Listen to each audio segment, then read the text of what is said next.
이 영상은 코인 캐나다 컨퍼런스에서 이수진 박사님이 발표한 내용을 기초로 했습니다. 인공지능에 대한 정의는 학자들 사이에서도 의견이 분분합니다. 간단히 말하자면 1950년대부터 인공지능은 인간과 똑같은 지능을 기계로 재현하고자 하는 데서 나온 것인데요. 인간이 보기에 지능이 있다라고 느끼면 이게 인공지능인 것이죠. 예전에는 일상적으로 생각하던 로봇 또는 컴퓨터를 탑재한 기계 이런 것을 인공지능 하면 쉽게 떠올릴 수 있었는데요. 최근에는 인간의 자연 언어를 상황에 맞게 이해하고 언어를 조합해내는 방식으로 해서 기계의 한계라 여겨지던 통합성, 창의성, 정확성 이런 인간의 능력을 넘어서는 그런 위협적인 존재로 인공지능이 부각하고 있습니다. AI가 이미 우리 일상생활에서 상당히 많은 부분에서 사용되고 있는데요. 그 몇 가지 예를 한번 보겠습니다. 자세한 내용은 제가 더보기 부분에 넣어놨어요. 자료를. 유튜브가 우리가 봤던 것을 추천해 주는 것을 보셨죠? 이미 한번 관심을 보였거나 클릭했던 것을 비슷한 영상을 추천해 주잖아요. 넷플릭스 같은 데서도 한번 봤던 영화 그 취향을 어떻게 알고 기가 막히게 추천해 주잖아요. 안면 인식, 얼굴 인식 이거 많이 보셨잖아요. 눈, 코, 턱, 인물의 신체적인 이 특징을 분석을 해서 보안 시스템에 활용하는 것인데요. 이렇게 이거를 패스워드처럼 사용하잖아요. 핸드폰 이렇게 열 때 지문 또는 패스워드 직접 그리지 않아도 얼굴 갖다 대면 열리는 거 이것도 안면 인식 기술이고요. 또 요즘에는 공연장 갈 때도 티켓 없이 얼굴을 인식해서 입장시키기도 하더라고요. 스마트폰으로 사진을 미리 등록해두면 티켓 분실 없이 그냥 공연장에 입장하는 그런데 이거 좀 무서운 것 같아요. 어쨌든. 자율주행 이것도 인공지능의 대표적으로 요즘에 사용되고 있는 것인데요. A 그림 같은 데서 보면은 자동차 뭐 고속도로나 이런 거를 같은 데 볼 때 주행차로를 어떻게 유지해야 되고 차선 변경을 어떻게 해야 되는가 이런 거에 대한 정보가 들어있는 거죠. 그래서 도로의 합류 지점이 어떻게 되고 또 분기 지점이 어떻게 되는지 이런 인식이 가능하도록 주행을 지원하는 것이고요. 그러니까 도심 같은 데의 예를 B에서 보면은 그 카메라로 주변의 상황을 다 수집하는 거죠. 보행자가 있는지 또는 도로 표지판이 어떻게 돼 있는지 주변에 뭐 주정차 되어 있는 차량은 어떻게 돼 있는지 이런 정보를 수집해서 안전 주행과 그 뭐 주차 같은 거를 할 수 있도록 지원하는 거 전부 AI 기술입니다. 작년 이맘때 약 1년 전 챗 GPT라는 게 처음 나왔을 때 상당히 파워풀하다 해서 테스트를 해봤는데 저 그날 그거 테스트하고 잠 못 잤습니다. 지금 어마어마하게 우리의 일상생활이나 교육계 모든 앞으로의 미래에서 이게 하나의 현상이 아니라 굉장히 큰 영향력을 지니고 우리의 삶을 바꿔갈 것입니다. 여러분들 모두 아셔야 되거든요. 챗 GPT라는 거는 질문에 답변을 해주는 인공지능 채팅 서비스를 말하죠. 여기에서 GPT는 Generative Pre-trained Transformer의 약자입니다. 제너러티브라는 거는 문장을 생성해내는 언어 모델인데요. 다음 단어를 예측하는 방식으로 학습을 한 것을 말합니다. 예를 들면 나는 오늘 집에 이렇게까지만 쓰면 사람들은 대충 다음에 무슨 단어가 올 것이다 하고 예측을 하잖아요. 갑니다. 뭐 이렇게 맞출 수 있잖아요. 모델도 이거하고 마찬가지로 나는 오늘 집에까지만 주면 갑니다, 갈 것이다. 이런 다음 단어로 예측되는 것들을 모아놓게 그래서 이렇게 예측하는 방식으로 학습을 해놓는 것이죠. 처음 사용하시는 분들은 어카운트를 만드셔야 돼요. 그래서 컴퓨터 웹 브라우저에다가 하시는 분은 chat.openai.com 요거를 쳐셔가지고 사인업을 하시면 되고요. 핸드폰 앱으로 사용하셔도 됩니다. 아이폰, 안드로이드 폰 모두 가능합니다. 이렇게 chat.openai.com 로그인 이렇게 치게 되면 처음부터 어떻게 이렇게 하는 기능들이 있다라는 걸 설명해 주면서 여기다 사인업을 하든지 아니면 기존에 어카운트가 있는 사람들은 로그인을 하면 되겠지요. 기본적인 정보를 넣어서 기존에 있는 내가 구글 어카운트 이메일 같은 거 로그인 돼 있으면 이렇게 하시면 되고 사인업 하시면 됩니다. 챗GPT가 정말 굉장히 다 여러 가지를 잘하는데 제일 잘하는 것 중에 하나가 요약입니다. 서머리를 하는 것을 부탁할 수 있는데요. 그래서 예를 들면 여기에 이렇게 동아일보 기사가 있다고 할 수 있습니다. 근데 내가 이 신문 기사를 이렇게 다 읽고 하면 되는데 조금 이거 전체적으로 좀 요약을 해서 간단하게 해줬으면 좋겠다 하면 어떻게 하면 되냐면요. 기사 내용을 전체적으로 이렇게 선택을 해서 카피를 합니다. 그런 다음에 그 카피한 것을 이 기사를 요약해줘 하고 그 창에다가 이렇게 따옴표 안에 붙여 넣으면요. 이렇게 요약이 됩니다. 그래서 이거를 만약에 다시 해달라고 하고 싶으면 이거 누르면 되고요. 이것도 길다. 그러면 뭐 5문장으로 요약해줘.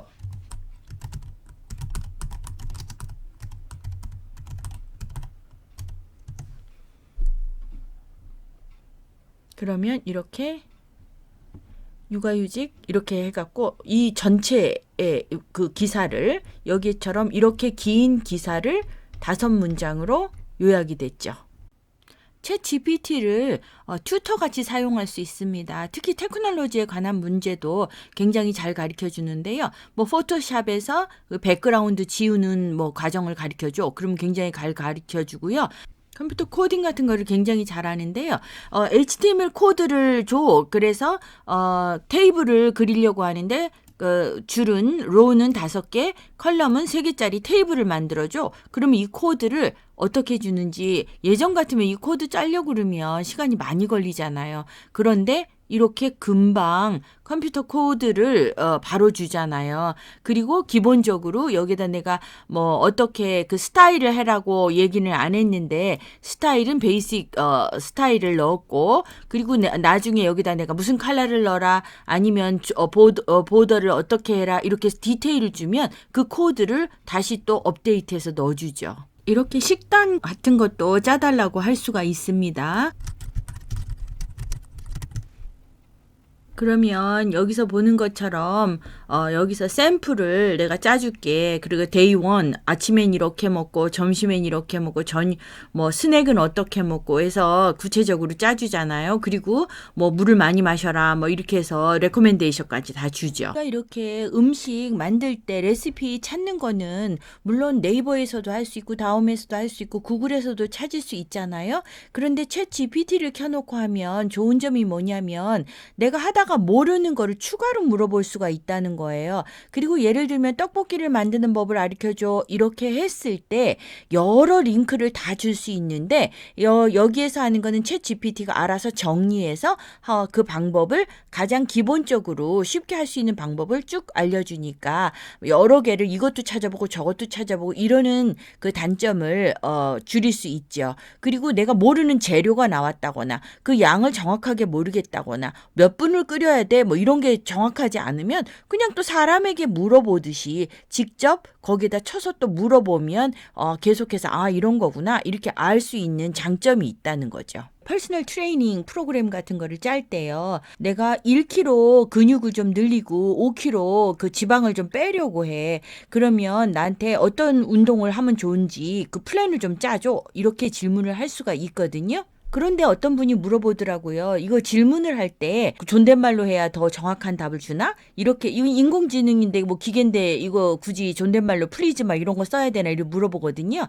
좀 어투를 포멀하게 즉 공식적으로 정확한 단어를 제공했을 때 답도 더 정확하게 주는 경향이 있다. 이런 얘기고 그리고 여기에서 질문한 것처럼 내가 정확하게 숫자라든가 몇 킬로그램의 뭐를 어떤 식으로 하는 게 이렇게 정확한 용어를 줬을 때 답도 더 정확하게 받을 수 있다는 거죠. 그리고 저는 실제로 여행 계획할 때도 챗 GPT 많이 사용하거든요. 내가 런던으로 5일 여행 가려고 하는데 어디를 방문하면 좋고 어디 가서 뭐 먹으면 좋고 그리고 여행 그 비용은 얼마가 들 것인고 아니면 내가 여행 비용이 얼마인데 그 안에서 여행 계획을 짜줘. 뭐 이렇게도 얘기를 할 수가 있습니다. 뭐 추천 같은 거를 좀 해줘라고 할 때 내가 90년대에 어떤 코미디 영화 같은 거를 보고 싶은데 그때 유명한 게 뭐였는지 잘 모르겠다. 리스트를 정말 바로 주는데요. 덤앤더머, 더 매스크 이런 영화 이거 추억의 영화인데 다시 보고 싶네요. 아니면 내가 크리스마스 선물을 하려고 하는데 어떤 선물을 했으면 좋겠는지, 그 대상이 누군지, 나이가 몇 살인지 이런 걸 구체적으로 하면 어떤 선물을 하는 게 좋겠다 이렇게 또 제안을 하기도 하고요. 그러니까 누구에게 물어보기에 애매한 내용들, 이거 누구한테 물어보지? 그럼 챗 GPT한테 물어보시면 됩니다. 예를 들어서 밴쿠버에 내가 레스토랑을, 밴쿠버에는 굉장히 스시 레스토랑이 많거든요. 그럼 어느 지역에 스시 레스토랑을 내가 좀 찾고 있는데 몇 개를 레코멘드 해줘, 추천해줘 이러면 그 쫙 바로 나오는데 실제로 상당히 정확한 편입니다. 그리고 내가 뭐 거기에 가서 뭐 시켜 먹을지 모르겠다. 그러면 내가 이 스시집에 가갖고 뭐를 시켜 먹으려고 하는데 무슨 뭐를 시켜 먹는 게 가장 좋겠나, 메뉴 추천을 좀 해줘, 이런 것도 상당히 정확하게, 누구한테 물어보기에 애매한 것들이 있잖아요. 물론 구글에서도 찾을 수 있지만 아까 말한 것처럼 구글에는 여러 가지 제안을 해주는데 챗GPT는 바로 사람이 대답하는 것처럼 하나의 의견을 정리해서 얘기해 주니까 상당히 편한 점이 있다는 거죠. 이거 제대로 활용하면은 정말 영어 튜터 학원 이런 거 다니실 필요 없습니다. 자녀들하고 이런 거는 정말 활용해 보고 어떻게 쓰는지 계속 개발을 잘 해서 그 공부하는 방법을 터득한다면 정말 유용하게 쓸 수 있어요. 예를 들어서 여기서 물어볼 때, 어떤 것을 물어볼 때 이게 문법적으로 맞는 내용이니? 이렇게 말할 때 이거 어떻게 말을 해야 되나? 이렇게 하는 거 하고, 내가 고맙다는 표현을 뭐 어떻게 할 수 있는지 상황에 따라서 매번 다를 수 있잖아요. 그럼 이런 상황에서는 내가 고맙다는 거를 어느 정도 표현해야 되나? 어떤 말로 해야 되나? 미안합니다는 어떤 단어들이 있지요? 이런 거 전부 다 물어보면 상황에 맞는 그 이그젬플까지 다 주는 거거든요. 정말 라이팅에 있어서는 이제는 챗 GPT만큼 훌륭한 작문 선생은 없다고 봅니다.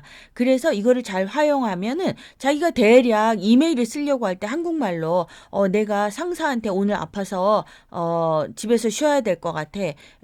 뭐 그렇게 하고서는 이메일을 쓰려고 그러는데 그게 쓰는 게 쉽지가 않잖아요. 그리고 맞았는지 또 틀렸는지 검사도 스스로 잘 체크하기 기능이 좀 그렇고, 그러면 그 내용을 내가 상사한테 오늘 아파서 회사를 못 가려고 한다. 그러면 어떻게 쓰는 게 좋은지 이메일을 좀 써줘. 이런 식으로 하면 너무 잘 써주고요.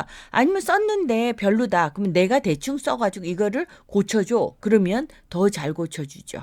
이렇게 챗 GPT를 사용하는데 일단은 유의사항이 있다면은 2022년 1월까지 학습된 데이터가 들어 있어서 23년을 요구하면 업데이트가 안 돼 있다고 얘기를 하거든요. 그리고 인간의 언어를, 자연 언어를 그대로 모델화한 것이기 때문에 수식 같은 거를 쓰기가 이게 좀 힘들어서 그거 수학 관련 질문 같은 건 상당히 약합니다.